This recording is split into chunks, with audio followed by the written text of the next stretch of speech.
सुनिए ज्येष्ठ मास की 5 महापुण्य फल देने वाली कथाएं। इन कथाओं को आज से लेकर ज्येष्ठ पूर्णिमा तक रोज सुने। तो आइए सुनते हैं प्रथम कथा।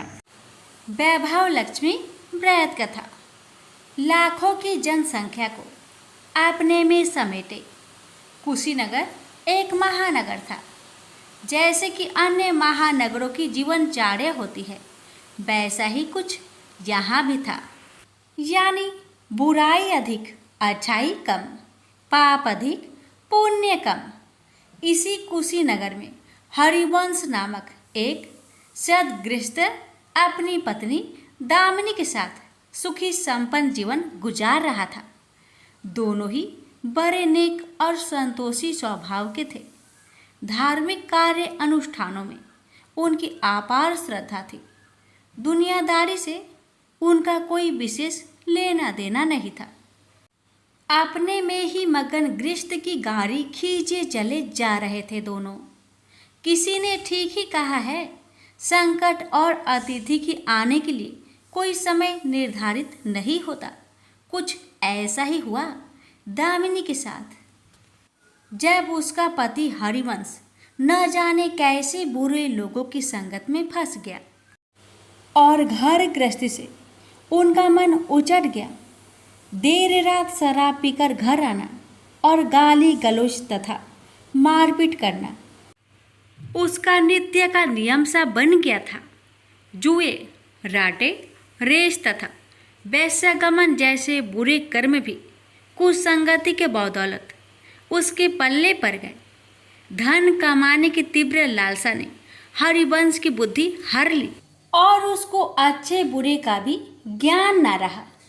घर में जो कुछ भी था सब उसके दुर्व्यसनों की भेंट चढ़ गया। जो लोग पहले उसका सम्मान करते थे अब उसे देखते ही रास्ता बदलने लगे। भूखमरी की हालत में भिखमंगों के समान उनकी स्थिति हो गई। लेकिन दामिनी बेहद संयमी और आस्थावान तथा संस्कारी स्त्री थी। ईश्वर पर उसे अटल विश्वास था। वह जानती थी कि यह सब कर्मों का फल है। दुख के बाद सुख तो एक दिन आना ही है। अचानक एक दिन दोपहर के समय द्वार पे हुई दस्तक की आवाज सुनकर दामिनी की तंद्रा भंग हुई। अतिथि सत्कार के भय मात्र से उसकी अंतर आत्मा कांप उठी, क्योंकि घर में अन्न का एक दाना भी नहीं था जो अतिथि की सेवा में अर्पित किया जा सकता। फिर भी संस्कारों की ऐसी प्रबलता थी कि उसका मन अतिथि सत्कार को उद्धत हो उठा। उसने उठकर द्वार खोला, देखा सामने एक दिव्य पुरुष खड़ा था। बड़े बड़े घुंघराले श्वेत केश, चेहरे को ढके हुए लहराती दाढ़ी, गेरुए वस्त्रों का आवरण पहने उसके चेहरे से तेज टपक पड़ रहा था। आंखों मानो अमृत सी वर्षा कर रही थी। उस दिव्य पुरुष को देखकर दामिनी को अपार शांति का अनुभव हुआ और वह उसे देखते ही समझ गई कि आगत वास्तव में कोई पहुंचा हुआ सिद्ध महात्मा है। उसके मन में अतिथि के प्रति गहन श्रद्धा के भाव उमड़ पड़े और वह उसे सम्मान सहित घर के भीतर ले गई। दामिनी ने जब उसे फाटे हुए आसन पर बैठाया तो वह मारे लज्जा के जमीन में गिर सी गई। उधर वह संत पुरुष दामिनी की ओर एकटक निहारे जा रहा था। घर में जो कुछ भी बचा खुचा था दामिनी ने अतिथि की सेवा में अर्पित कर दिया, पर उसने इस पर कोई ध्यान नहीं दिया। बस दामिनी को यूं निहारे जा रहा था मानो उसे कुछ याद दिलाने की चेष्टा कर रहा हो। जब काफ़ी देर तक दामिनी कुछ न बोली तो उसने कहा, बेटी मुझे पहचाना नहीं क्या? उसका यह प्रश्न सुनकर दामिनी जैसे सोते से जागी और अत्यंत संकुचाते हुए मधुर स्वर में बोली, महाराज मेरी धृष्टता को क्षमा करें। जो आप जैसे दिव्य पुरुष को मैं पहचान कर भी नहीं पहचान पा रही हूँ। पारिवारिक कष्टों ने तो जैसे मेरी सोचने समझने की शक्ति ही छीन ली है। लेकिन यह निश्चित है कि संकट की इस घड़ी में मुझे आप जैसे साधु पुरुष का ही सहारा है। तभी जैसे दामिनी को कुछ याद हो आया, वह उस साधु के चरणों में गिरकर बोल उठी, अब मैं आपको पहचान गई हूँ महाराज। स्नेहारूपी अमृत की वर्षा करने वाले अपने शुभ चिंतक को कोई कैसे भूल सकता है भला। वास्तव में वह साधु मंदिर की राह के मध्य में बनी अपनी कुटिया के बाहर बट वृक्ष के नीचे बैठ साधना किया करता था और मंदिर आने जाने वाले सभी श्रद्धालु से प्रणाम करके स्वयं को कृतार्थ अनुभव करते थे। दामिनी भी उन्हीं में से एक थी। जब पिछले काफ़ी दिनों से उसने उसे मंदिर की ओर आते जाते नहीं देखा तो उसकी कुशल क्षेम जानने के लिए पूछताछ करते हुए उसके घर की ओर आ निकला था। दामिनी अभी अपनी सोचों में ही डूबी हुई थी कि साधु महाराज ने मौन भंग किया। क्या कारण है पुत्री, तू आजकल मंदिर आती जाती दिखाई नहीं पड़ती। तुझे जो भी कष्ट है मुझे बता, शायद मैं तेरी कुछ सहायता कर सकूं। व्यक्ति दुखों के बोझ तले दबा हो तो ऐसे में सहानुभूति के दो बोल ही काफ़ी होते हैं। दामिनी भी खुद पर संयम नहीं रख पाई और बिलख कर रोने लगी। तभी वह साधु वात्सल्यपूर्ण स्वर में बोला, मन छोटा करने से समस्या हल नहीं होगी। सुख दुख तो एक गाड़ी की दो पहियों के समान है, इनका आना जाना तो जिंदगी भर लगा ही रहता है। अपना दुख किसी को बता देने से मन हल्का हो जाता है। कुछ देर चुप रहने के बाद दामिनी ने बोलना शुरू किया, महाराज, सर्व सुखों से भरपूर था मेरा घर। कण कण में खुशियों का नित्य होता था। पति भी नेक और ईमानदार थे। सदा जीवन उच्च विचार की आधारशिला पर टिकी थी। हमारी गृहस्थी रुपए पैसे की भी कोई कमी नहीं थी। सुबह शाम घर में ईश्वर वंदना होती थी। लेकिन अचानक न जाने किसकी नज़र लग गई, हमारा भाग्य हमसे रूठ गया। मेरे पति कुछ संगति में फंसकर अपना सब कुछ गवा बैठे। अब तो ऐसा लगता है जैसे साया भी साथ छोड़कर जाने को तैयार बैठा है। भिखारियों से भी बदतर स्थिति हो गई है हमारी। दामिनी की करुण व्यथा सुनकर साधु का हृदय हाहाकार कर उठा। वह द्रवित स्वर में बोल उठा, बेटी, कर्म का लिखा तो भोगना ही पड़ता है। तुम्हारे कष्टों का भी कर्मों से नाता है। लेकिन तुम चिंता ना करो, सब कुछ पहले जैसा हो जाएगा। दुख के बाद ही सुख आता है। दुख सहे बिना सुख की सच्ची अनुभूति हो ही नहीं सकती। तुम माँ लक्ष्मी के प्रति श्रद्धा जारी रखो। सबका उद्धार करने वाली प्रेम का छलकता सागर है माँ लक्ष्मी। अपने भक्तों पर सदैव उनकी कृपा दृष्टि रहती है। तुम संपूर्ण आस्था के साथ माँ वैभव लक्ष्मी का व्रत करना शुरू करो। तुम्हारी साधना अवश्य रंग लाएगी। दामिनी एक संस्कारी स्त्री थी। धर्म कर्म में उसकी अगाध आस्था थी। माँ वैभव लक्ष्मी के व्रत की बात सुनकर उसका चेहरा दमक उठा। बोली, महाराज, यदि इस व्रत को करने से मेरे परिवार पर आई विपदा टल सकती है तो मैं इसे जरूर करूँगी। आप मुझे बताएं कि इस व्रत को कब और कैसे किया जाता है। साधु महाराज दामिनी की भक्ति भावना देखकर प्रसन्न होकर बोले, बेटी, सारे जगत का कल्याण करने वाली माँ वैभव लक्ष्मी के व्रत की विधि में जन कल्याण तुम्हें बता रहा हूँ। प्रत्येक शुक्रवार को यह व्रत किया जाता है। सर्वप्रथम जितने शुक्रवार को यह व्रत करना हो उसका संकल्प लेकर माँ वैभव लक्ष्मी को मन ही मन प्रणाम करें। स्नान आदि से निवृत्त होकर स्वच्छ धवल वस्त्र पहनकर पूरब दिशा की ओर मुख करके आसन पर बैठे। सामने एक चौकी पर चावल की एक ढेरी लगाकर उस पर पानी से भरा कलश स्थापित करें जो तांबे का होना चाहिए। कलश को कटोरी से ढक दे और उस कटोरी में कोई भी स्वर्ण भूषण रखे। सोना ना हो तो चांदी का आभूषण रखे, वह भी पास ना हो तो रुपए का सिक्का भी काम दे सकता है। शुद्ध घी का दीपक तथा अगरबत्ती जलाए और मन ही मन पूर्ण श्रद्धा के साथ माँ वैभव लक्ष्मी का जाप करते रहे।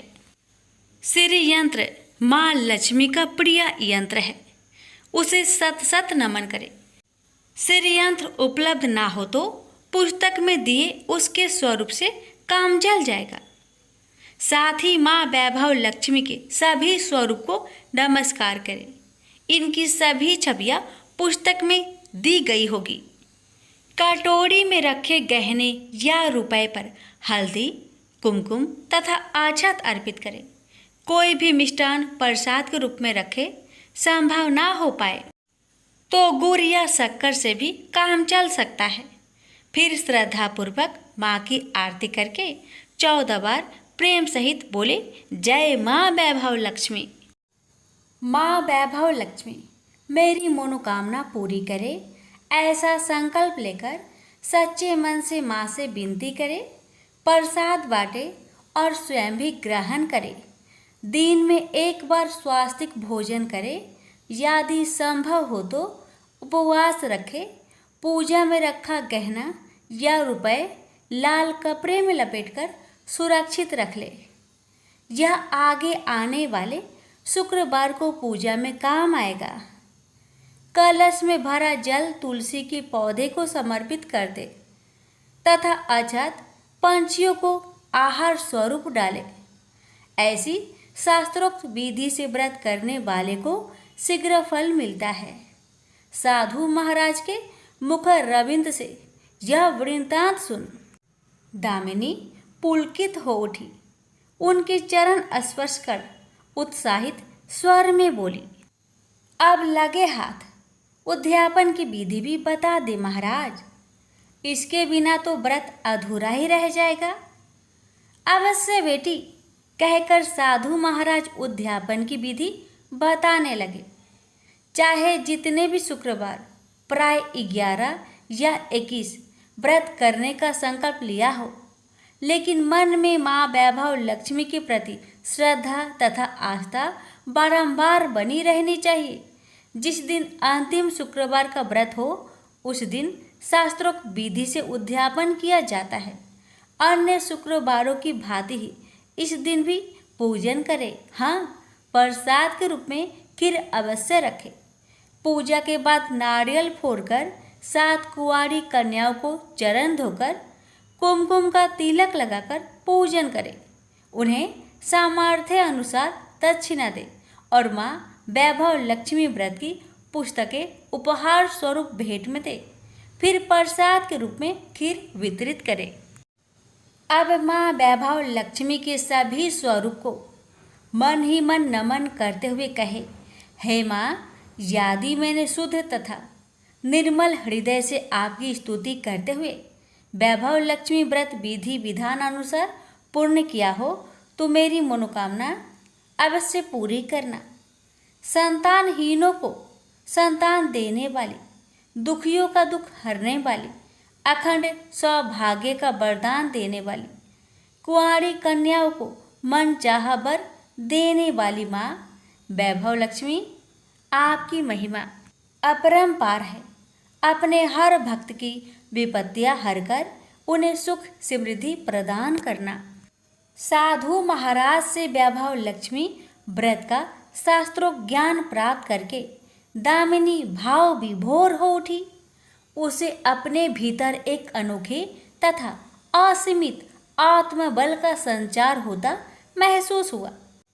उसने भी माँ वैभव लक्ष्मी के 21 व्रत आते शुक्रवार से शुरू करने का संकल्प लेकर साधु महाराज को आदर सहित विदा किया और मन ही मन माँ वैभव लक्ष्मी का स्तुति गान करने लगी।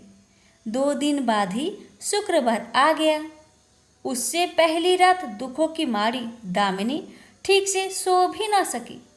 माँ वैभव लक्ष्मी के व्रत करने से उसकी समस्याओं का अंत हो जाएगा, यह सोचकर वह मुंह अंधेरी उठ बैठी और स्नान आदि कर स्वच्छ वस्त्र धारण किए।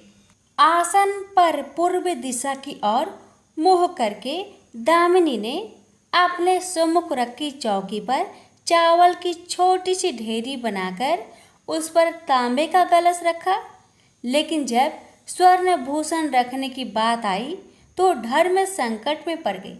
सारे गहने पति ने दुर्योधनों की भेंट चढ़ चुके थे। विवाहित स्त्री थी तो मंगलसूत्र भी उतार कर नहीं रख सकती थी और कोई गहना था नहीं। तभी उसे उन नन्ही पायलों का स्मरण हो आया जो उसने अपनी आने वाली संतान के लिए बनवाकर रख छोड़ी थी और पति की निगाहों से उन्हें बचाकर रखा था। उसने झटपट वह पायलें निकाली और गंगा जल से धोकर उन्हें शुद्ध करके कलश पर रखी कटोरी में डाल दिया। डिब्बे की तली में से बची खुची शक्कर निकालकर उसे प्रसाद के रूप में रखा और विधि अनुसार व्रत किया। सर्वप्रथम उसने अपने पति को प्रसाद दिया। आने वाला पूरा सप्ताह बड़े ही हंसी खुशी से बीता। बात बात पर झल्ला उठने वाला उसका पति अपेक्षाकृत शांत तथा संयत रहा। कोई मारपीट तथा कलेश घर में नहीं हुआ। इसे दामिनी ने माँ वैभव लक्ष्मी का चमत्कार समझा और मन ही मन उन्हें प्रणाम किया। माँ वैभव लक्ष्मी के प्रति उसकी आस्था और भी बलवती हो गई। इसी प्रकार शास्त्रोक्त विधि से दामिनी ने 20 शुक्रवार के व्रत पूरे कर लिए। इस बीच कई परिवर्तन हुए थे। उसका पति कुसंगति छोड़कर सीधी राह पर आ गया था और उसका कामकाज भी जमने लगा था। घर में यदि किसी चीज की बहुतायत नहीं थी तो कमी भी नहीं रह गई थी। यह सब माँ वैभव लक्ष्मी के चमत्कार और दामिनी की आस्था तथा विश्वास का परिणाम था। 21वें शुक्रवार को व्रत का उद्यापन करना था।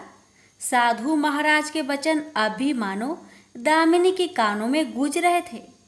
उनकी बताई विधि के अनुसार ही दामिनी ने शास्त्रोक्त विधि से उद्यापन किया। 7 कुंवारी कन्याओं को भोजन कराकर दक्षिणा दी। आसपास की सौभाग्यवती स्त्रियों में प्रसाद तथा माँ वैभव लक्ष्मी व्रत कथा की पुस्तकें वितरित की। माँ वैभव लक्ष्मी के हर स्वरूप को प्रणाम किया और कहा, आपकी महिमा निराली है माँ। आपने मेरे सारे दुख हर लिए, मेरी सभी मनोकामनाएं पूर्ण कर दी। मेरा उजड़ा घर फिर से बस गया। मेरा यह नया जीवन आप ही की देन है माँ।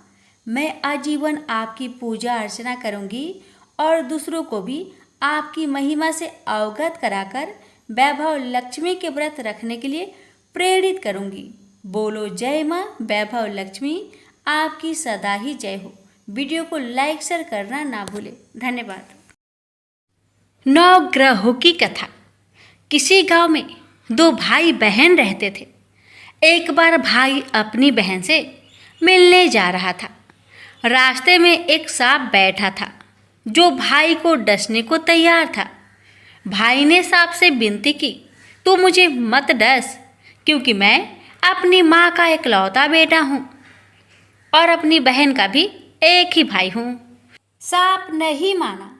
उसने कहा कि तेरी 9 ग्रह की दशा चल रही है, मैं तुझे डसूंगा ही। भाई बोला, ठीक है, मुझे डसना ही है तो डस लेना, लेकिन मुझे अपनी बहन से मिलकर आने दे। सांप फिर बोला कि क्या पता तू इस रास्ते से आए कि ना आए, इसलिए मुझे तो अभी डसने दो। भाई ने सांप से कहा कि ठीक है, तुझे मुझ पर विश्वास नहीं तो तू मेरे साथ मेरे थैले में बैठ जा। उसने सांप को अपने थैले में रखा और ऊपर से उस पर फूल पत्ते रख दिए। भाई बहन के घर पहुंचा तो उस समय बहन नवग्रह की कहानी कह रही थी। बहन ने कहा कि भाई तू पहले बैठ जा, पहले हम कहानी कहेंगे फिर दोनों बात करेंगे। बहन ने कहानी शुरू की। जीव की, जानवर की, हाथी की, घोड़े की, भाई बहन की, घर के धनी की, लड़की के जमाई की, देवरानी की, जेठानी की, सास की, ससुर की, संग की सहेलियों की, सबके 9 ग्रह शांत हो जाओ। ग्रह चले 8 पग, बंदा चले 4 पग, सांप बिच्छू भौरे सब आग में जल जाए। कहानी कहकर बहन खड़ी हो गई। बहन ने अब भाई की सुध ली और कहा कि भाई इस थैले में क्या है। भाई बोला बहन कुछ नहीं लाया हूँ, लेकिन बहन ने जबरदस्ती थैला छीन लिया और जब खोला तो उसमें रखे बेल पत्ते व फूल केले संतरे बन गए और जो सांप रखा था वह हार बन गया। केले संतरे उसने बच्चे को दे दिए और हार खुद पहन लिया। हार पहनकर घर से बाहर आई तो भाई बोला कि बहन तू तो बहुत गरीब थी, फिर यह हार कहाँ से आया। बहन बोली कि हाँ भाई, मैं तो गरीब थी और ये हार तो तू अपने थैले में रखकर लाया है। भाई को आश्चर्य हुआ। उसने कहा कि थैले में तो मैं अपनी मौत का सामान लाया था, ये हार तो मैं तेरे लिए नहीं लाया था। फिर उसने कहा कि मेरे थैले में तो सांप था और तेरी कहानी कहने से यह सांप हार में बदल गया है। भाई बोला कि ये तेरे भाग्य का है, इसे तू ही रख। बहन ने भाई से कहा कि तेरी 9 ग्रह की दशा चल रही है, तू घर जाकर भाभी से कहना कि वह 9 ग्रह की कहानी कहेगी। भाई घर पहुंचा और अपनी पत्नी से उसने कहा कि मेरी 9 ग्रह की दशा चल रही है, इसलिए हम 9 ग्रह की कहानी कहेंगे। भाई पत्नी से बोला तू कहे मैं सुनूंगा, मैं कहूँ तू सुनना। चावल चीनी के दाने ला, लोटा भर पानी ला। उसकी पत्नी एक लोटे में चावल व चीनी के दाने डाल कर ले आई। कहानी कही। जीव की, जानवर की, हाथी की, घोड़े की, कुत्ते की, बिल्ली की, देवरानी की, जेठानी की, सास की, ससुर की, घर के धनी की, बहन की, भाई की, सबके 9 ग्रह शांत हो जाए। ग्रह चले 8 पग, बंदा चले 4 पग, सांप बिच्छू भौरे सब आग में जल जाए। आज बार, रविवार, सोमवार, मंगलवार, बुधवार, बृहस्पतिवार, शुक्रवार, शनिवार, 7 बार को नमस्कार। धरती माता को नमस्कार, 9 ग्रहों को नमस्कार। जैसे 9 ग्रहों की दशा बहन की, भाई की उतारी, ऐसी सबकी उतारना। प्रेम से बोलिए 9 ग्रहों के देवी देवता की जय। गंगा माता की कथा। एक बार महाराज सागर ने व्यापक यज्ञ किया। उस यज्ञ की रक्षा का भार उनके पौत्र अंशुमान ने संभाला। इंद्र ने सागर के यज्ञ अश्व का अपहरण कर लिया। यह यज्ञ के लिए विघ्न था। परिमाणतः अंशुमान ने सागर की 60,000 प्रजा लेकर अश्व को खोजना शुरू कर दिया। सारा भूमंडल खोज लिया पर अश्व नहीं मिला। फिर अश्व को पाताल लोक में खोजने के लिए पृथ्वी को खोदा गया। खुदाई पर उन्होंने देखा कि साक्षात भगवान महर्षि कपिल के रूप में तपस्या कर रहे हैं। उन्हीं के पास महाराज सागर का अश्व घास चर रहा है। प्रजा उन्हें देखकर जोर जोर चिल्लाने लगी। महर्षि कपिल की समाधि टूट गई। ज्यों ही महर्षि ने अपने अग्नि नेत्र खोले तो ही सारी प्रजा भस्म हो गई। इन मृत लोगों के उद्धार के लिए ही महाराज दिलीप के पुत्र भगीरथ ने कठोर तप किया था। भगीरथ के तप से प्रसन्न होकर ब्रह्मा ने उनसे वर मांगने को कहा तो भगीरथ ने गंगा की मांग की। इस पर ब्रह्मा ने कहा, राजन, तुम गंगा का पृथ्वी पर अवतरण तो चाहते हो, परंतु क्या तुमने पृथ्वी से पूछा है कि वह गंगा के भार तथा वेग को संभाल पाएगी? मेरा विचार है कि गंगा के वेग को संभालने की शक्ति केवल भगवान शंकर में है। इसलिए उचित यह होगा कि गंगा का भार एवं वेग संभालने के लिए भगवान शिव का अनुग्रह प्राप्त कर लिया जाए। महाराज भागीरथ ने वैसा ही किया। उनकी कठोर तपस्या से प्रसन्न होकर ब्रह्मा जी ने गंगा की धारा को अपने कमंडल से छोड़ा। तब भगवान शिव ने गंगा की धारा को अपने जटाओं में समेटकर जटाएं बांध ली। इसका परिणाम यह हुआ कि गंगा को जटाओं से बाहर निकलने का पथ नहीं मिल सका। अब महाराज भागीरथ को और भी अधिक चिंता हुई। उन्होंने एक बार फिर भगवान शिव की आराधना में घोर तप शुरू किया। तब कहीं भगवान शिव ने गंगा की धारा को मुक्त करने का वरदान दिया। इस प्रकार शिव जी की जटाओं से छूटकर गंगा जी हिमालय की घाटियों में कल कल किनाद करके मैदान की ओर मुड़ी। इस प्रकार भागीरथ पृथ्वी पर गंगा का वरण करके बड़े भाग्यशाली हुए। उन्होंने जनमानस को अपने पुण्य से उपकृत कर दिया। युगों युगों तक बहने वाली गंगा की धारा महाराज भागीरथ की कष्टमयी साधना की गाथा कहती है। गंगा प्राणी मात्र को जीवन दान ही नहीं देती, मुक्ति भी देती है। इसी कारण भारत तथा विदेशों तक में गंगा की महिमा गाई जाती है। प्रेम से बोलिए गंगा माता की जय। गणेश जी की कहानी। एक गांव में माँ बेटी रहती थी। एक दिन वह अपनी माँ से कहने लगी कि गांव के सब लोग गणेश मेला देखने जा रहे हैं, मैं भी मेला देखने जाऊंगी। माँ ने कहा कि वहाँ बहुत भीड़ होगी, कहीं गिर जाओगी तो चोट लगेगी। लड़की ने माँ की बात न सुनी और मेला देखने चल पड़ी। माँ ने जाने से पहले बेटी को 2 लड्डू दिए और 1 घंटी में पानी दिया। माँ ने कहा कि 1 लड्डू तो गणेश जी को खिला देना और थोड़ा पानी पिला देना, दूसरा लड्डू तुम खा लेना और बचा पानी भी पी लेना। लड़की मेले में चली गई। मेला खत्म होने पर सभी गांव वाले वापस आ गए, लेकिन लड़की नहीं आई।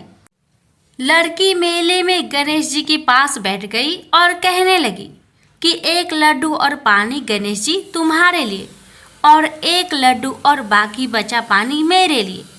इस तरह कहते कहते सारी रात बीत गई। गणेश जी ये देखकर सोचने लगे कि अगर मैंने 1 लड्डू और पानी नहीं पिया तो यह अपने घर नहीं जाएगी। यह सोचकर गणेश जी एक लड़के के भेष में आए और उससे 1 लड्डू लेकर खा लिया और साथ ही थोड़ा पानी भी पी लिया। फिर वह कहने लगे कि मांगो, तुम क्या मांगती हो? लड़की मन में सोचने लगी कि क्या मांगू, अन्न मांगू या धन मांगू या अपने लिए अच्छा वर मांगू या खेत मांगू या महल मांगू। वह मन में सोच रही थी तो गणेश जी उसकी मन की बात को जान गए। वह लड़की से बोले कि तुम अपने घर जाओ और तुमने जो भी अपने मन में सोचा है वह सब तुम्हें मिलेगा। लड़की घर पहुंची तो माँ ने पूछा कि इतनी देर कैसे हो गई? बेटी ने कहा कि आपने जैसा कहा था मैंने वैसा ही किया है। और देखते ही देखते जो भी लड़की ने सोचा था वह सब कुछ हो गया। प्रेम से बोलिए गणेश भगवान की जय। श्री सत्यनारायण भगवान की व्रत कथा। एक समय की बात है, नैमिषारण्य तीर्थ में सौनकादि 88,000 ऋषियों ने श्री सूत जी से पूछा, हे प्रभु, इस कलयुग में वेद विद्या रहित मनुष्य को प्रभु भक्ति किस प्रकार मिल सकती है तथा उनका उद्धार कैसे होगा? हे मुनि श्रेष्ठ, कोई ऐसा तप बताइए जिससे थोड़े समय में ही पुण्य मिले और मनोवांछित फल भी मिल जाए। इस प्रकार की कथा सुनने की हम इच्छा रखते हैं। सर्व शास्त्रों के ज्ञाता सूत जी बोले, हे वैष्णवों, मैं पूज्य आप सभी ने प्राणियों के हित की बात पूछी है, इसलिए मैं एक श्रेष्ठ व्रत को आप लोगों को बतलाऊंगा, जिसे नारद जी ने लक्ष्मी नारायण जी से पूछा था और लक्ष्मीपति ने मुनि श्रेष्ठ नारद जी से कहा था। आप सब इसे ध्यान से सुनिए। एक समय की बात है, योगीराज नारद जी दूसरों के हित की इच्छा लिए अनेकों लोकों में घूमते हुए मृत्यु लोक में आ पहुंचे। यहाँ उन्होंने अनेक योनियों में जन्मे प्राय सभी मनुष्यों को अपने कर्मों द्वारा अनेकों दुख से पीड़ित देखा। उनका दुख देख नारद जी सोचने लगे कि कैसा यत्न किया जाए, इसके करने से निश्चित रूप से मानव के दुखों का अंत हो जाए। इसी विचार पर मनन करते हुए वह विष्णु लोक में गए। वह देवों के इस भगवान नारायण की स्तुति करने लगे, जिनके हाथों में शंख, चक्र, गदा और पद्म थे, गले में वरमाला पहने हुए थे। स्तुति करते हुए नारद जी बोले, हे भगवान, आप अत्यंत शक्ति से संपन्न हैं। मन तथा वाणी भी आपको नहीं पा सकती है। आपका यदि मध्य तथा अंत नहीं है, निर्गुण स्वरूप सृष्टि के कारण भक्तों के दुख को दूर करने वाले, आपको मेरा नमस्कार है। नारद जी की स्तुति सुन विष्णु भगवान बोले, हे मुनि श्रेष्ठ, आपके मन में क्या बात है? आप किस काम के लिए पधारे हैं, उसे निसंकोच कहो। इस पर नारद मुनि बोले कि मृत्युलोक में अनेक योनियों में जन्मे मनुष्य अपने कर्मों के द्वारा अनेकों दुख से दुखी हो रहे हैं। हे नाथ, आप मुझ पर दया रखते हैं तो बताइए कि वो मनुष्य थोड़े प्रयास से ही अपने दुखों से कैसे छुटकारा पा सकते हैं। श्री हरि बोले, हे नारद, मनुष्य की भलाई के लिए तुमने बहुत ही अच्छी बात पूछी है, जिसके करने से मनुष्य मोह से छूट जाता है। वह बात मैं कहता हूँ, उसे सुनो। स्वर्ग लोक व मृत्यु लोक दोनों में एक दुर्लभ उत्तम व्रत है, जो पुण्य देने वाला है। आज प्रेम वश होकर मैं उसे तुमसे कहता हूँ। श्री सत्यनारायण भगवान का यह व्रत अच्छी तरह विधान पूर्वक करके मनुष्य तुरंत ही यहाँ सुख भोग कर मरने पर मोक्ष पाता है। श्री हरि के वचन सुन नारद जी बोले कि उस व्रत का फल क्या है और उसका विधान क्या है। यह व्रत किसने किया था, इस व्रत को किस दिन करना चाहिए, सभी कुछ विस्तार से बताए। नारद की बात सुनकर श्री हरि बोले, दुख व शोक को दूर करने वाला यह व्रत सभी स्थानों पर विजय दिलाने वाला है। मानव को भक्ति व श्रद्धा के साथ शाम को श्री सत्यनारायण की पूजा धर्म परायण होकर ब्राह्मणों व बंधुओं के साथ करनी चाहिए। भक्ति भाव से ही नैवेद्य केले का फल, घी, दूध और गेहूं का आटा सवाया ले। गेहूं के स्थान पर साठी का आटा, शक्कर तथा गुड़ लेकर वह सभी भक्षण योग्य पदार्थों को मिलाकर भगवान का भोग लगाए। ब्राह्मणों सहित बंधु बांधवों को भी भोजन कराए। उसके बाद स्वयं भोजन करे और भजन कीर्तन के साथ भगवान की भक्ति में लीन हो जाए। इस तरह से सत्यनारायण भगवान का यह व्रत करने पर मनुष्य की सारी इच्छाएं निश्चित रूप से ही पूरी होती है। इस कली काल अर्थात कलयुग में मृत्यु लोक में मोक्ष का यही एक सरल उपाय है। इति श्री सत्यनारायण व्रत कथा प्रथम अध्याय संपूर्ण। श्रीमन नारायण नारायण नारायण, भज मन नारायण नारायण नारायण। श्री सत्यनारायण भगवान की जय। सूत जी बोले, हे ऋषियों, जिसने पहले समय में इस व्रत को किया था उसका इतिहास कहता हूँ, ध्यान से सुनो। सुंदर काशीपुरी नगरी में एक अत्यंत निर्धन ब्राह्मण रहता था। भूख प्यास से परेशान हुआ धरती पर घूमता रहता था। ब्राह्मणों से प्रेम करने वाले भगवान ने एक दिन ब्राह्मण का भेष धारण कर उसके पास जाकर पूछा, हे ब्रीप, नित्य दुखी होकर तुम पृथ्वी पर क्यों घूमते हो? दीन ब्राह्मण बोला, मैं निर्धन ब्राह्मण हूँ, भिक्षा के लिए धरती पर घूमता हूँ। हे भगवान, यदि आप इसका कोई उपाय जानते हो तो बताइए।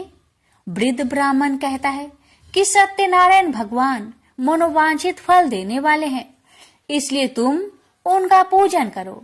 इसे करने से निश्चय सभी दुखों से मुक्त हो जाता है। वृद्ध ब्राह्मण बनकर आए सत्यनारायण भगवान उस निर्धन ब्राह्मण को व्रत का सारा विधान बताकर अंतर्ध्यान हो गए। मन ही मन सोचने लगा कि जिस व्रत को वृद्ध ब्राह्मण करने को कह गया है, मैं उसे जरूर करूंगा। यह निश्चय करने के बाद उसे रात में नींद नहीं आई। वह सवेरे उठकर सत्यनारायण भगवान के व्रत का निश्चय कर भिक्षा के लिए चला गया। उस दिन निर्धन ब्राह्मण को भिक्षा में बहुत धन मिला, जिससे उसने बंधु बांधवों के साथ मिलकर श्री सत्यनारायण भगवान का व्रत संपन्न किया। भगवान सत्यनारायण का व्रत संपन्न करने के बाद वह निर्धन ब्राह्मण सभी दुखों से छूट गया और अनेक प्रकार की संपत्तियों से युक्त हो गया। उसी समय से यह ब्राह्मण हर माह इस व्रत को करने लगा। इस तरह से सत्यनारायण भगवान के व्रत को जो भी मनुष्य करेगा वह सभी प्रकार के पापों से छूटकर मोक्ष को प्राप्त होगा। जो मनुष्य इस व्रत को करेगा वह भी सभी दुखों से मुक्त हो जाएगा। सूत जी बोले कि इस तरह से नारद जी से नारायण जी का कहा हुआ श्री सत्यनारायण व्रत को मैंने तुमसे कहा। हे वृपो, मैं अब और क्या कहूँ? ऋषि बोले, हे मुनिवर, संसार में उस व्रीप से सुनकर और किस किस ने इस व्रत को किया, हम सब इस बात को सुनना चाहते हैं। इसके लिए हमारे मन में श्रद्धा का भाव है। सूत जी बोले, हे मुनियों, जिसने इस व्रत को किया है वह सब सुनो। एक समय वही व्रीप धन व ऐश्वर्य के अनुसार अपने बंधु बांधवों के साथ इस व्रत को करने को तैयार हुआ।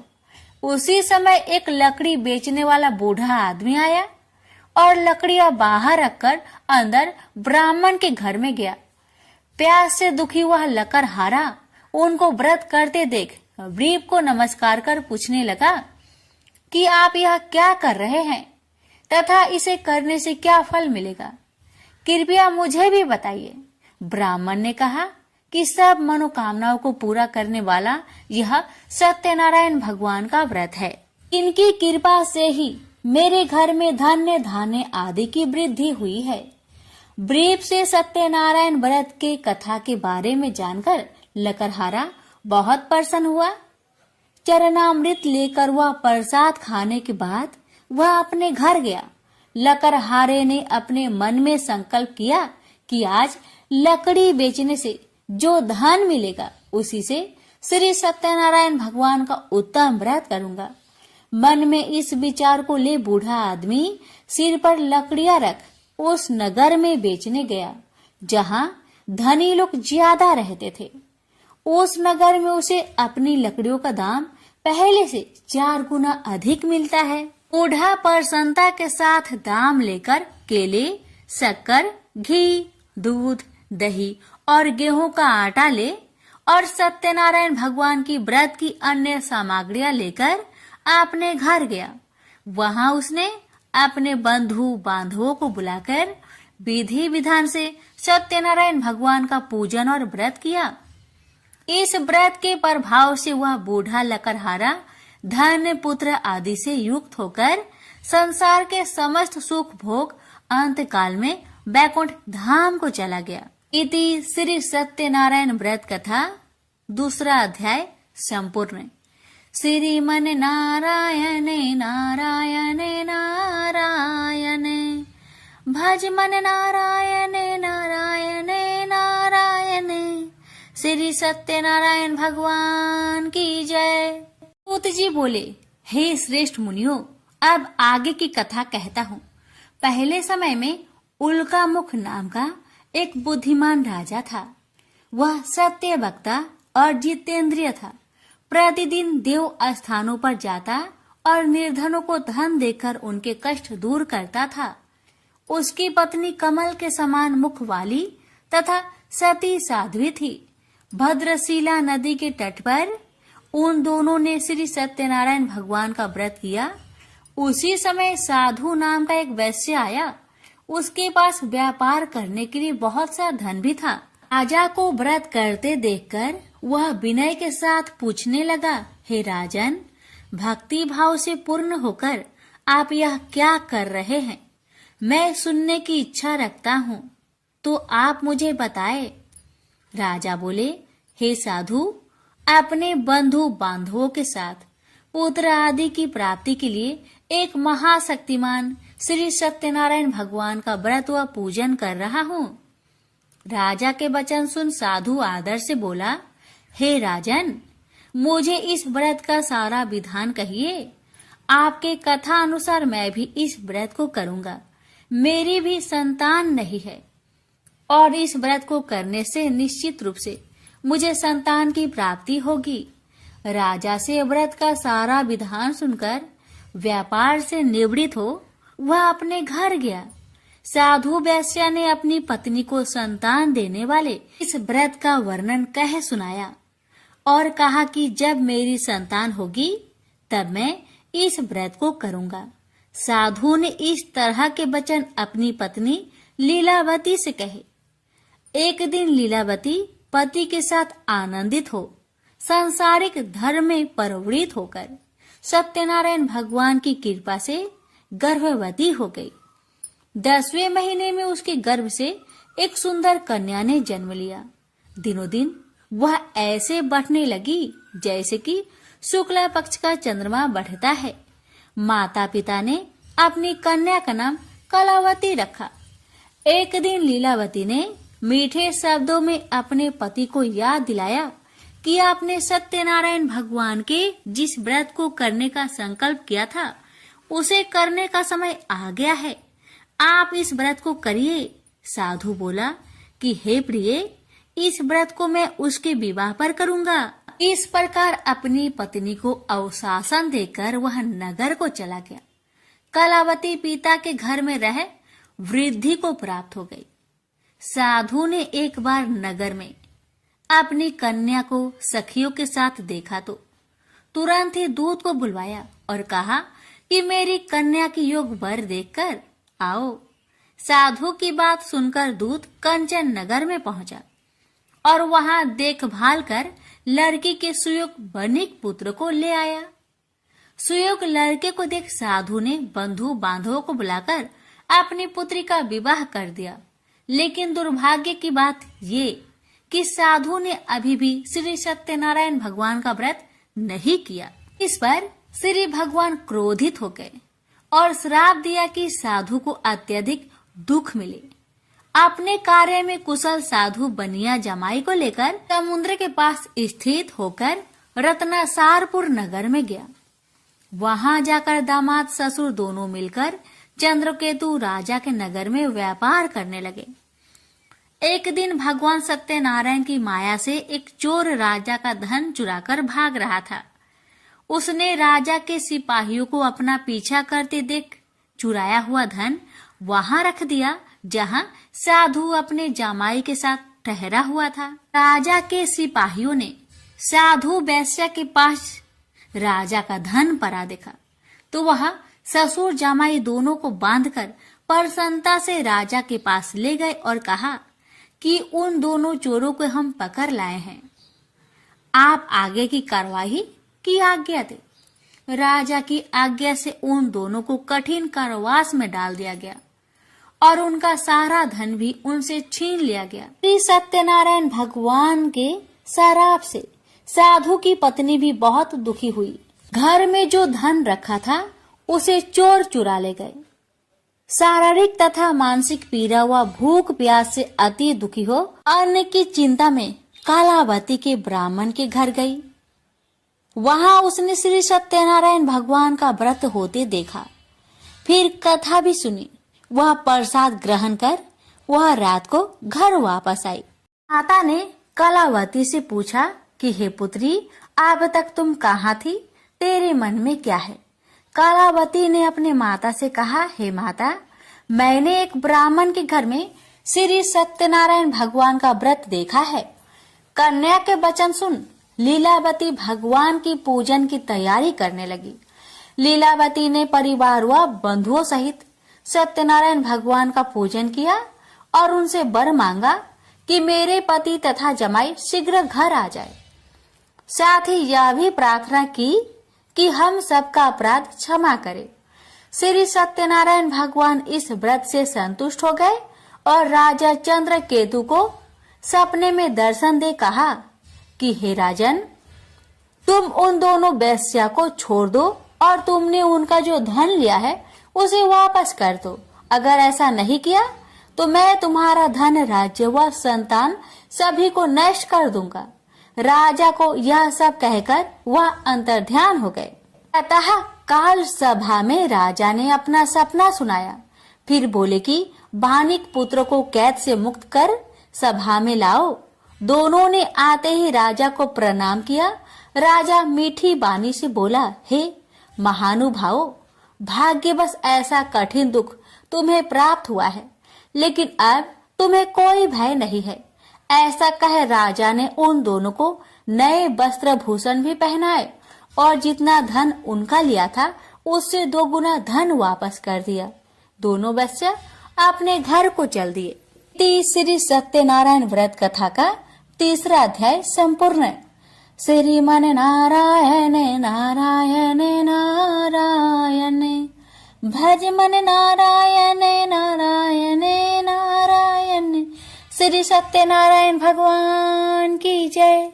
सूत जी बोले, वैश्या ने मंगलाचार कर अपनी यात्रा आरंभ की और अपने नगर की ओर चल दिया।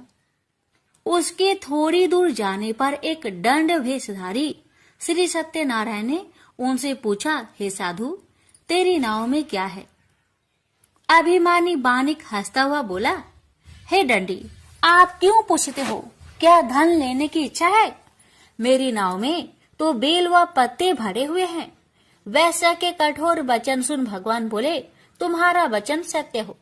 दंडी ऐसे वचन कह वहां से दूर चले गए। कुछ दूर जाकर समुद्र के किनारे बैठ गए।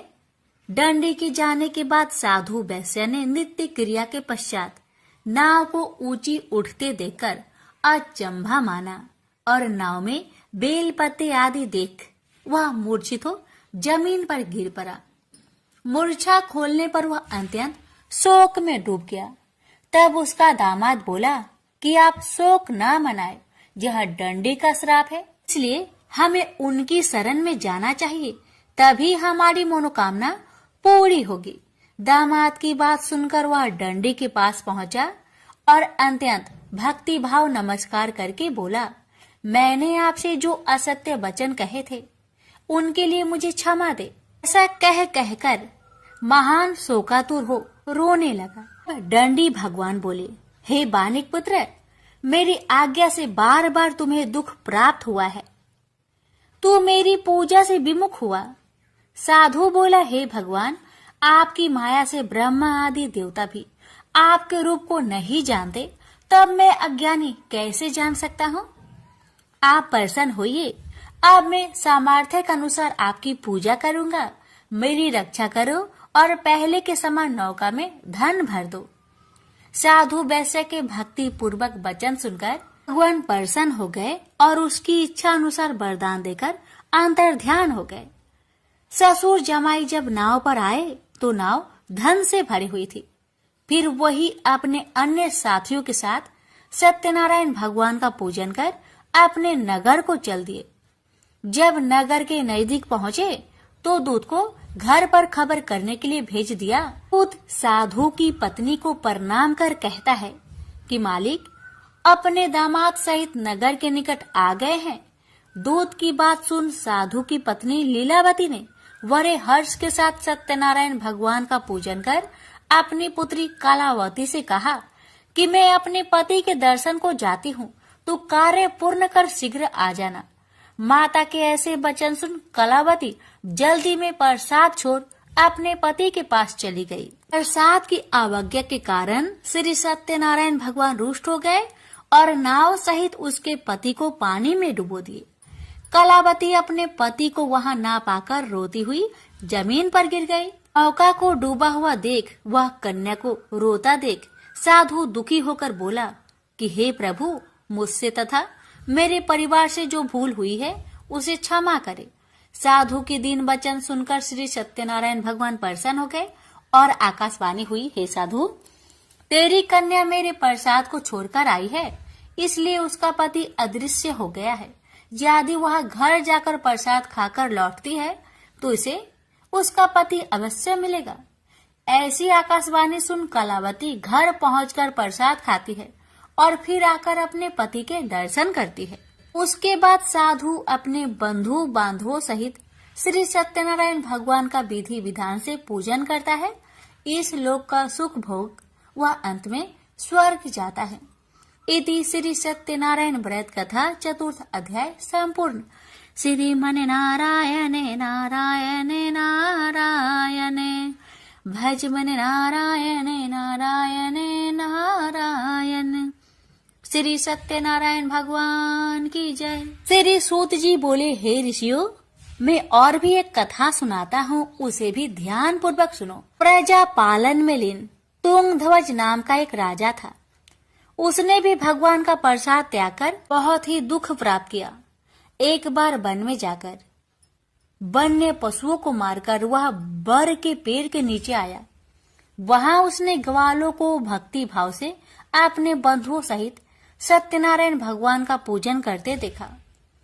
अभिमान बस राजा ने उन्हें देखकर भी पूजा स्थान में नहीं गया, न ही उसने भगवान को नमस्कार किया। ग्वालों ने राजा को प्रसाद दिया, लेकिन उसने वह प्रसाद नहीं खाया और प्रसाद को वही छोड़कर वह अपने नगर को चला गया। जब वह नगर में पहुंचा तो वहां सब कुछ तहस नहस हुआ पाया, तो वह शीघ्र ही समझ गया कि यह सब भगवान ने ही किया है। वह दोबारा ग्वालों के पास पहुंचा और विधि पूर्वक पूजा कर प्रसाद खाया, तो श्री सत्यनारायण भगवान की कृपा से सब कुछ पहले जैसा हो गया। दीर्घ काल तक सुख भोगने के बाद मरोना उपरांत उसे स्वर्ग लोक की प्राप्ति हुई। तो मनुष्य परम दुर्लभ इस व्रत को करेगा तो भगवान सत्यनारायण की अनुकंपा से उसे धन्य धान्य की प्राप्ति होगी। निर्धन धनी हो जाता है और भय मुक्त हो जीवन जीता है। संतानहीन मनुष्य को संतान सुख मिलता है और सारे मनोरथ पूर्ण होने पर मानव अंत काल में वैकुंठ धाम को जाता है। सूत जी बोले, जिन्होंने पहले इस व्रत को किया है, अब उनके दूसरे जन्म की कथा कहता हूँ। वृद्ध संतानंद ब्राह्मण ने सुदामा का जन्म लेकर मोक्ष की प्राप्ति की। लकरहारे ने अगले जन्म में निषाद बनकर मोक्ष प्राप्त किया। उल्कामुख नाम का राजा दशरथ होकर बैकुंठ को गए। साधु नाम के वैश्य ने मोरध्वज बनकर अपने पुत्र को आरे से चीरकर मोक्ष पाया। महाराज तुंगध्वज ने स्वयंभू होकर भगवान में भक्ति युक्त हो कर्म कर मोक्ष पाया। श्री सत्यनारायण व्रत कथा का 5वां अध्याय संपूर्ण हुआ। श्रीमन नारायण नारायण नारायण भज मन नारायण नारायण नारायण। श्री सत्यनारायण भगवान की जय।